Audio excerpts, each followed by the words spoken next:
The Danish trial is a trial which tests the usefulness of ICDs in patients with heart failure not caused by ischemic heart disease. These are my declarations of interest. And the indication for primary prophylactic ICD in patients with heart failure and not having coronary artery disease in guidelines are based on small to medium-sized trials and subgroup analysis of these results.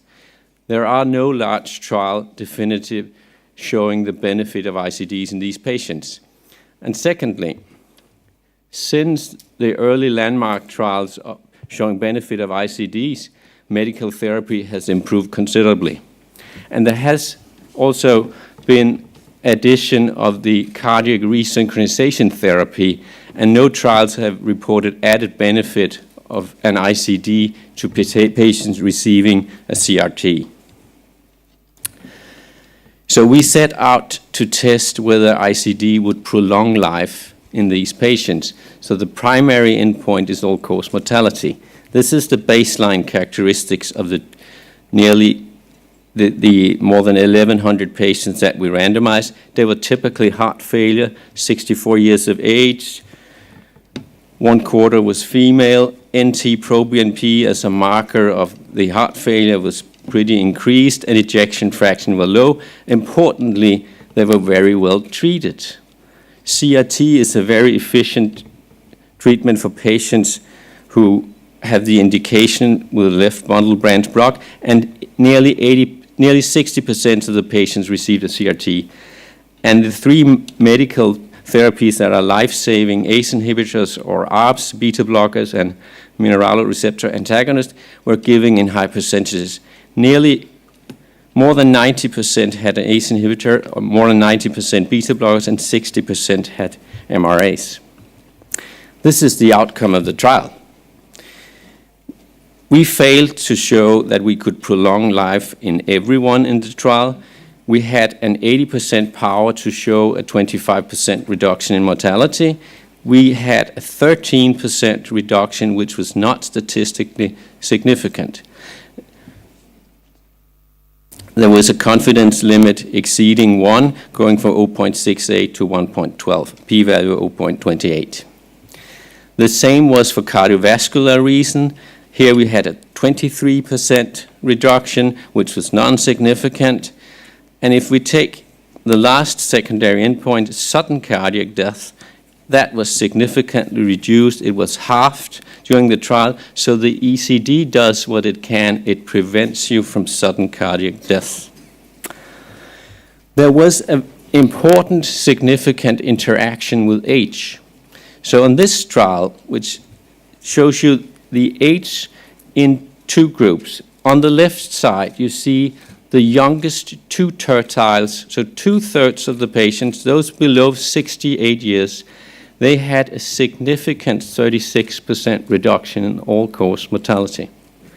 While the oldest tertile on the right side, those above or 68 years and above, they did not have any benefit. So, and this interaction was highly significant with a p-value of 0.009.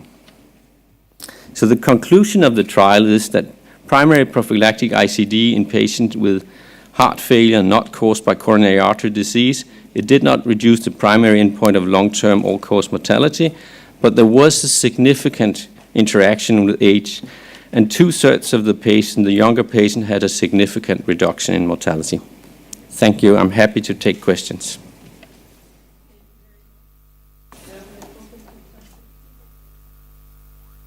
Please identify yourself when you ask a question. Back here, please. Back. I don't know, do we have mics or what are we doing here? I have a mic. Okay. Yeah, Well, I think you were, okay. we have mics in the very back. I think Yes. you were first in the back Yes, there, right?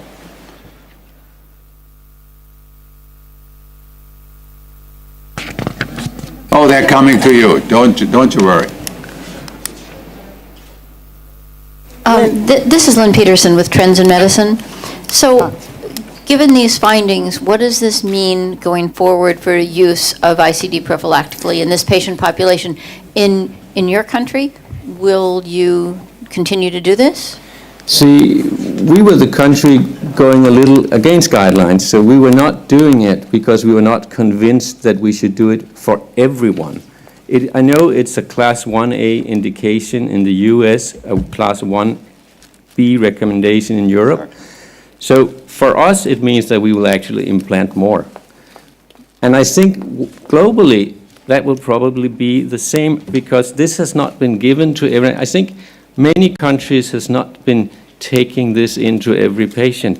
We're just narrowing it a little down, taking 2/3 of patients saying, okay, the younger patients, they really have a benefit here. Now back there, please. Janine Bedding, Medical Facts. I have two questions, two small ones. Do you have an explanation why there was a difference between the age groups for the patients that got the ICD in sudden death? Sorry, I'm not sure. A difference in outcome or? Yeah, in difference in outcome. Yes, if you're older and have more comorbidity, you'd have more. The risk of dying from non-cardiovascular death is much higher. So I think that is what you're seeing. If we look at the curves, they actually start to diverge, and then they begin to converge after 5 years, because then comorbidity, they're going to die. And this is one of the trials that we have the highest non-CV mortality. 1/3 of the patients in this trial died for other reasons. And I think this is how it is when you get to older, more frail patients. Okay, and I was curious what the reason was that only 25 of the patients included were female. See, I think that is something you see in every trial. And I'm not, I know that there are, in that age group of 64, 63, there are actually more males with heart failure. Females are older when they get the heart failure, slightly different. They have, the females have higher ejection fraction, the males have lower. But I think this is something we see in every trial. Yeah. Steve, next, I think, because you have the microphone. Steve Stiles, Heart.org, Medscape Cardiology. So it sounds like for yourself, you're basing your take-home message on your subgroup analysis. Do you think that others will agree with you in Europe and also in the United States, or do you think that that's not, see, sort of goes against the grain for a lot of people who and I really appreciate that question, because no, I would say don't believe in a subgroup as a principle. But I was asked, like, what would this do for the guidelines? That was how I interpreted. What will be the recommendation in the future? Guidelines are based on subgroup analysis, meta-analysis of subgroups, adding different. So this is taking all the trials in totality together. I mean, this trial doesn't stand alone. There are other trials saying, okay, we now know that the benefit might be lower in patients with ischemic heart disease.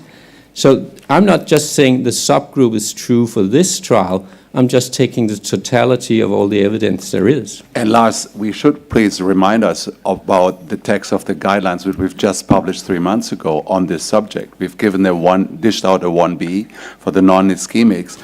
And with regard of the age, we actually wrote in there, we recall, for those who are expected to live substantially, that's a word, longer than 1 year, when we calculate the life expectancy of the patient. So this is, we didn't have a cutoff, and I think there are 80-year-olds who are younger than some 60-year-olds, so it's still, we need to individualize.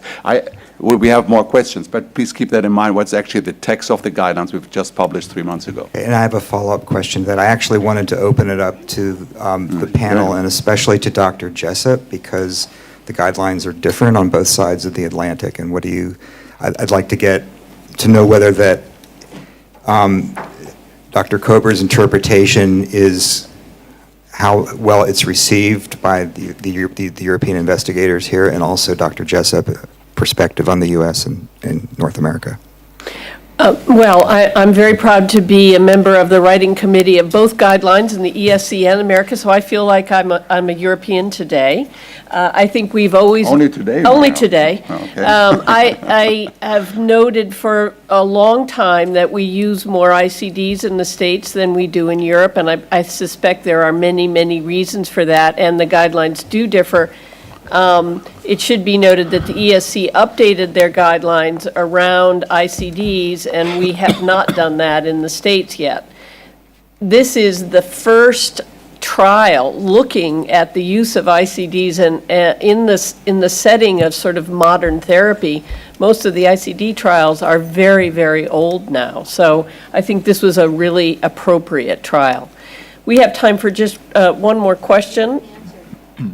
Pardon me? Well, what? We have not planned on, I mean, the ESC guidelines are just published, and probably they will not change based on, I don't think they're going to rewrite them again for a couple of years. We had not planned to talk about this in the focused update in the American guidelines, and I don't think that our plans will change at this point to talk about ICDs. I think we have to be cautious as well. And there's no need to rewrite the guidelines now as of this trial. This is a potential game changer. We have to carefully analyze that. We have to be careful also with, we discussed it before, Mario, with the different etiologies. A patient with ARVC or those with higher risk are not the same as a classical dilated cardiomyopathy with a different etiology. I think we have to really carefully analyze. There's no need to rush to change guidelines now. And we also have to think what implications that has for the these non-ischemic data to the ischemic cardiomyopathy. Not that the data there are crystal clear either. So that is something we have to keep in mind. But I'm afraid, I think we're running out. They are all later available for questions right after that. I think we should cut it right there. Okay. Thank you.